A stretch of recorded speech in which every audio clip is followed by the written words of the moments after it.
What's going on, Stellar Crew? Bob MacArthur here for Stellarvue Telescopes for the December 25 edition of In the Sky. Well, here we are. It is December. The first day of winter is upon us. It's getting colder, but the nights are getting longer, so lots of observing time. It's actually a great time to view. You have Cassiopeia and Cepheus up there with the star clusters and nebula up there, Andromeda with the Andromeda Galaxy. You have the Perseus double cluster, and later on in the evening or in the month, we start getting the really good winter constellations like Orion and the Orion Nebula, the Horsehead Nebula, Taurus with the Pleiades and the Crab Nebula. You get Auriga with all of its wonderful nebula and star clusters. It is such a fun month to view. Not to mention we have a lot of planet stuff going on too. And I got my imaging rig out here tonight. I got the SVX 90T, great scope. I'm gonna have fun with it. I'm enjoying the Skywatcher Wave 150i mount. It is such a fun, easy mount to use. It handles the 90 great. It would handle the 102 perfectly. I think if you were to go any bigger, like with the 127 or 130 or a 140, you definitely want to add some weight to the tripod. It's a lightweight tripod, great carbon fiber tripod, but add some weight to that. They also have an optional counterweight system. I would definitely recommend adding more weight to this, but it is such a great mount. You know, I used it on a visual night when I wanted to look at Comet Lemon a couple months ago. I just threw in my eyepiece, used my cell phone, synced right up to the mount. There it is. So intuitive, beautiful. And then I got the ASI Air and the Wave 150. They talk just fine. So I'm doing my imaging runs with the ASI Air, the Wave 150. Beautiful. It works so wonderful. The stuff I'm getting with this setup is so great. So I'm excited. Probably check out the Horsehead tonight. Maybe the double star cluster, who knows? Let's have some fun and let's get to it. Let's talk about what we got going on in the sky for December 2025. What's going on, Stellar Crew? All right, here we go. December 2025. And let's talk about what we got going on in the sky. So December's got some fun little events going on. So December 3rd, get out there, get your scope out, watch the waxing gibbous moon, move through the Pleiades. And throughout the night, you'll actually watch the moon go past, pass over other stars. It'll be an occultation. You'll actually see the moon pass in front of the different stars in the Pleiades. So that could be a really fun event to watch with your scopes. And image. You could image a time lapse of that moon going through. That'd be really cool to do. On December 6th and 7th, the waning gibbous moon will move through the constellation Gemini. So you have Castor and Pollux there, the brightest stars in Gemini, along with Jupiter. So that'll be a fun little thing to watch right there as the moon is moving through Gemini. Yeah. So December 9th, this would be cool. You actually have the waning gibbous moon passing right by the brightest star in Leo, Regulus. For some, in the northern parts of North America, higher latitudes, you'll actually get to watch an occultation where the moon will actually pass over the star Regulus. But for here, kind of at the lower latitudes, it'll just make a really nice little pairing. So check that out. Ah, yes, the Geminids. Such a wonderful meteor shower that is peaking in the early morning hours of December 14th. Now, a couple days after, you'll still be able to catch some really good meteors. So get out there. The Geminids usually puts on a pretty good show. So watch that one. And then December 21st is the first day of winter in the northern hemisphere. In the southern hemisphere, first day of summer for y'all down there. So get out and enjoy the solstice, whatever hemisphere you're in. Longer nights of observing, cooler weather for us. But in the southern hemisphere, you're getting longer days and warmer weather. So enjoy that. And then December 26th, Saturn, Neptune, and the waxing gibbous moon make a nice little grouping there after sunset. So check that out. It's Saturn's still putting on a good show. So let's talk about what we got going on with the solar system. There is a lot going on with the solar system, actually. We have Saturn just past opposition, so still putting on a great show in the night sky. Still got a nice edge-on ring system with the moons kind of lined up with the rings. So definitely check out Saturn. Saturn's great, and Saturn's up there with Neptune, so you can observe Neptune. Uranus is up there. It's in the constellation Taurus, kind of over by the Pleiades. And then you also have Jupiter over in Gemini. Now, Jupiter will not be in opposition until January, so Jupiter's there. Venus, lost in the sun's glare. Mercury, kind of early morning. So those objects are kind of, Mercury kind of early morning, like I said, and then Mars kind of washed out in the glare too. So those objects are kind of hard to get. Pluto's over there between Sagittarius and Capricornus, so again, kind of in the glare of the sun. But the big ones, Jupiter, Saturn, Uranus, and Neptune, check them out. And actually, I used the Sky and Telescope astronomical tools to find out which moons I was looking at with Neptune. So there you go with my SVX90T. Got Neptune, that nice bluish color, and there it is, it's little moon Triton right there. Triton's actually not a little moon, it's a big moon.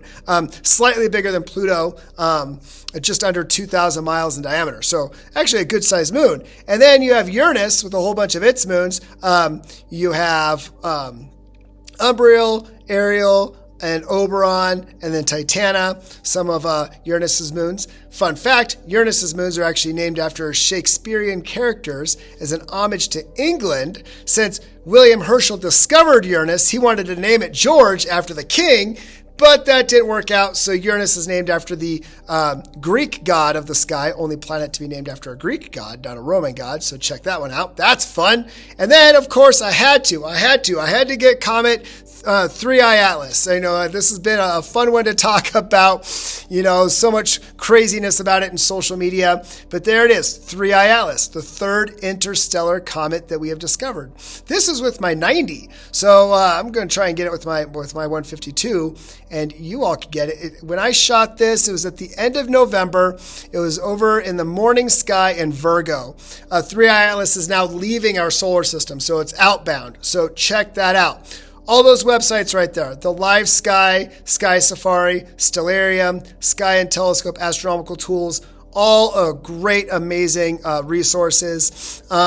Like asteroid Psyche, the metal asteroid, is in opposition in December too, and you could actually use the Sky Live to figure out where it is, and other asteroids, other comets. There's other comets to view too. So it's those websites are wonderful. And there is the moon. So we have the full moon on December 4th, and then the new moon on December 20th. So get out and observe, and get out and observe with your hopefully your new toys you're getting for the holiday season, of course. So new moon close to the solstice, and also some of the like Christmas and other holidays. So like I said, get out and enjoy those new toys. So there you go. All right, so let's talk about star clusters. There is a lot now that we're getting into winter Milky Way season. With the winter Milky Way season, the Milky Way is not as apparent as it is in the summertime because the way the Earth is positioned, we're actually looking out towards the galactic plane of the Milky Way. But because we are still looking in the galactic plane, we are back and getting a whole bunch of star clusters and nebulas. Some of my favorite star clusters this time of year are the ones in Auriga, M36, M37. M38 is probably my favorite because it kind of looks like a starfish. Imagination, right? But there are also a lot of other little star clusters, like in the image we got here that Robert took. We have M38 along with NGC 1907. That's the thing, is the Milky Way is going right through there. So you can actually just zoom or look through there. There's a whole bunch of different IC objects and NGC objects and Coldwell objects. Auriga is a great place to look. And I got to put M45, the Pleiades, in there. Again, it's a showcase object for this time of year. A lot of people get great images. It's one of the first things that when people get into astrophotography, they look at. When people get into astronomy, they look at. You're looking at it through a 6-inch or 8-inch Dob, or looking at it through the 90 or 102 or whatever. It is just a great object to look at and shoot. So check it out. And then you have, the Hades. That is the head of Taurus the Bull. And you have Aldebaran in there. That is an open star cluster. It's a big one. So wide field, get the 90 out, or your 102 or whatever size you have. Throw in that wide field eyepiece like the Stellarvue 30 millimeter ultra flat field. I've again been loving that eyepiece. Easy for me to look through with my eyeglasses. I had a great view of it, like I said, at Red Rock Canyon State Park through my 90 with the 30 millimeter. The Pleiades looks great. And then you just kind of scroll through the Hyades. Amazing. So 2 great clusters to look at. And another one of my favorites is the Perseus double cluster. NGC 869 and 884. It's great. It's kind of squished in between Cassiopeia and Perseus. And then, of course, you have all the open star clusters in Perseus, M103 being one of those. And then you can still get some of the stuff down in Cepheus. So all along that Milky Way, there's just open star cluster, like Caroline's Roses. I mean, there's so many open star clusters. So check them out. And you know what? Get some images for me. Send them to me. We would love to see your star cluster pictures too. So now let's go ahead and move on to nebulas. Again, since we are in the kind of winter Milky Way season, there are, again, a lot of nebulas to look at. But we got to showcase the winter showcase nebula of them all, the Orion Nebula. And there it is, M42. So beautiful nebula. Check that one out. I put the Rosette Nebula in there. It's another fun one to get, C49. And actually, going back to star clusters a little bit, it's got a beautiful little star cluster right inside of it. So check that one out. You have the Tadpole Nebula, NGC 1893, and usually you're going to get star clusters intermixed with emission nebulas because emission nebulas are places where brand new stars are forming. Like when you look at the Heart and Soul in Cassiopeia, you see little stars in there. The brand new stars are being formed. So check those out. Then you have NGC 1499, the California Nebula. This one's a difficult one to shoot because it's high hydrogen one. So you definitely get those narrow band filters on there. When I'm looking at it with my scopes, I'll throw in an H beta filter for visual observing, and it pops out a lot more. I do like using filters also for visual, like the oxygen and your UHC filters, especially on some of these harder ones like the California. Actually, the Rosette Nebula does really good with UHC also. So nebula filters are fun. And again, shooting in narrowband, go for it. And then you have the little dumbbell. So there are some other planetaries up there. So get out there and check out those planetaries. And then I got to throw in the supernova remnant, M1, the Crab Nebula. Great little nebula, and Brian got a good shot of it there, so it is a good one. And I actually do like using the UHC on this one. It helps kind of darken the background, adds that contrast on there. So great little nebula to look at. So there's your nebulas. And again, I just listed a little bit. There's a whole bunch out there, and there's more coming up, like Thor's helmet and things like that. So get out there and observe the nebulas. And you still have the ones in Cepheus, like the Iris and stuff like that. So you still got a lot of nebulas to look at this time of year. It's fun. I love it. So galaxies. Now, you wouldn't think December or January is really known for galaxies, but there are some. Like NGC 253, the silver dollar, it's still hanging in there. It's getting lower and lower in the western sky, but I really enjoy this one. So check out this galaxy. Of course, I'm going to put Andromeda, M31, and the Triangulum, M33 in there for you because those are just really good, solid galaxies also. And they're just great ones to shoot for astrophotography. And again, great ones to look at with the visual observing. So there's that too. So, and then M77, great shot there. Got M77 and NGC 1055. So nice little complex right there. Cool image. You also get down into Eridanus, there's a whole bunch of galaxies down there, galaxy clusters. So you have NGC 1300 and NGC 1232, both really cool galaxies to look at down there in Eridanus. I actually really like NGC 1300. It is one that I use a lot in my classroom when discussing barred spiral galaxies. So check that one out. And then M74 in Pisces. Check, and that's actually right there, kind of off of Pisces and Aries. So that's a good one to get too. So there are galaxies to look at in the wintertime also, not just M31 and M33.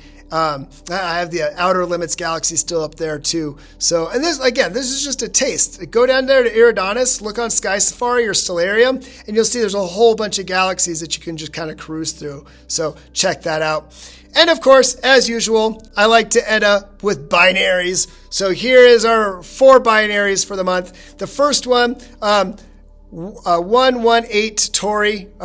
This one was a surprise to me. I try and look for fun new binary stars, and this one was good. I enjoyed this one. It is a really nice tight pair, very tight pair.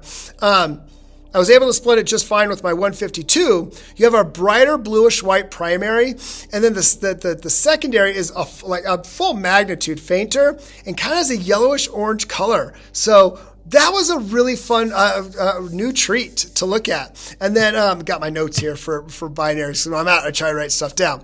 And then and that's a great thing to do when you're out observing, to take notes. Do observing notes. It's always fun to look back at your observing notes and go, oh my gosh, I remember how great that night was. I looked at this and this. Oh my gosh, and the meteors. So sometimes when you're out observing, it's fun to jot down little notes or put them in a Word document or whatever notes you have on your phone or computer, hopefully with a red screen so you're preserving your night vision. But yeah, take some notes. Zeta Persei has a big magnitude difference, but a really nice, easy separation. I was looking at that with my 152. So got a nice magnitude difference, easy separation, so good. And then you have Chi Ceti down there in the constellation Cetus. It is a nice separation.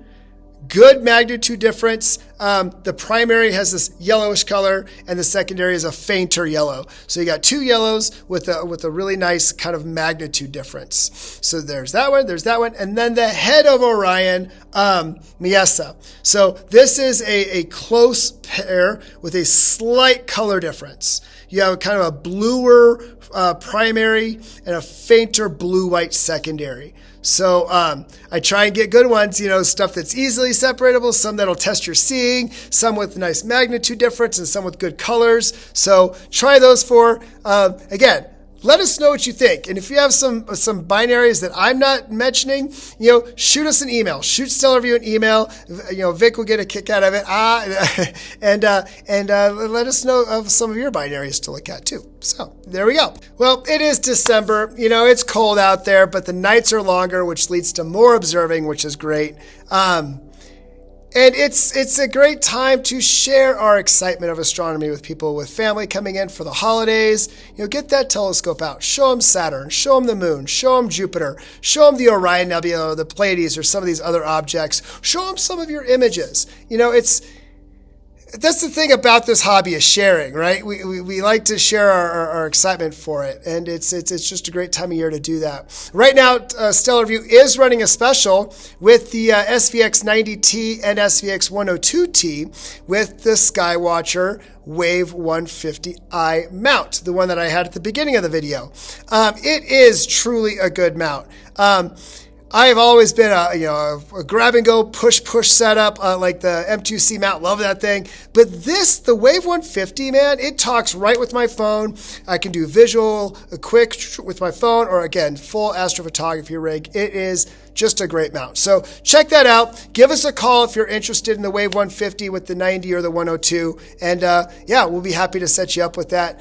On another note, this is an exciting month, December of 2025. It is exciting because it was 2 years ago, December of 23, that we started in the sky. So this is our 2-year anniversary together, or our 25th episode.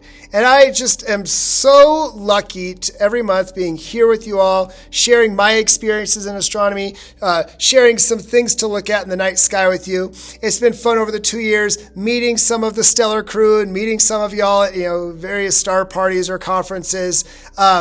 I've really enjoyed looking at your images and putting your images in the sky video. So it is just fun to be part of the stellar crew and building the stellar crew. And let's keep going. Give us your feedback. Keep emailing us about your observing reports or your images. We want to hear from you, because the one thing about Stellarvue is we are a stellar crew and we are family, and we really do. We love talking to y'all and getting to hear from you. So here's to many more years of In the Sky and my appreciation to y'all. So please like and subscribe to the Stellarvue YouTube channel, like our socials, and let's keep this thing going. So like I always say, keep looking up, and have a wonderful, wonderful December.